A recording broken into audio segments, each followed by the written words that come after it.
पण या भूमंडळावर त्याला कारण तू आहेस. कोणत्या तुला हिरण्याक्षर, तुझं वास्तव्य पाताळ भवन असेल. या मृत्यू येण्याचं कारण कोणतं रे?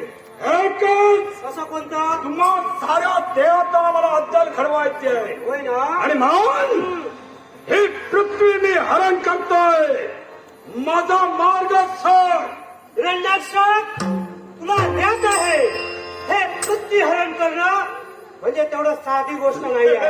एवढंच नव्हे, हे पृथ्वी हरण केलास त्या भूमंडळात काय परिणाम होतील याचा तुला ज्ञात आहे ना? त्याचा मला परिणाम नाही. हे विश्व लढायला गेलं तरी चालेल. ही पृथ्वी मी हरण करून निघालोय सप्त सागराच्या ठिकाणी. दानवेश्वर, सांगतोय सामुख्याच्या बोधाने सांगतो, जे पूर्वजाने केलं हे तू करू नये असं तुला मी एकच सांगतो. जे पूर्वजांनी केलं ते मी केव्हाही करणार नाही.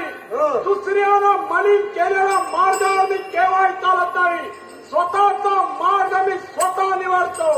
हिरण्याक्षर, अरे दुसऱ्याच्या जीवनाची होळी करू स्वतः पोळी खातोस. हे पोळी तुला पसरणार नाही एवढं लक्षात ठेव. पटवण्याची तेवढं सामर्थ्य आम्हा दानवांच्या मानिमनगती आहे. तुमच्या मानिमनगती दानवेश्वर, मी म्हणता दानवा खरल्या लढण्यासाठी कोणी नव्हते एवढं लक्षात ठेव. या दानव कुलाचा तू एक आहे. दानव त्याच्याकरिता तुला जोरात संधी देतोय. हे जे कृत्य चालवलं आहे हे बंद कर. पृथ्वी जागच्या जागी स्थिर कर आणि आल्या उत्कर्षासाठी दानव कुणाचा स्वर्ग हनुमान वरती मारून ही प्रचंड पृथ्वी घेऊन चाललोय. हिंमत असेल तर सारा काय तुझी हिंमत? हे जर का तुला माझ्या द्वारा आले असतील हा तुला देवेंद्र आपण ऐक घरी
प्रेरणा कोण निघून गेलो निघाला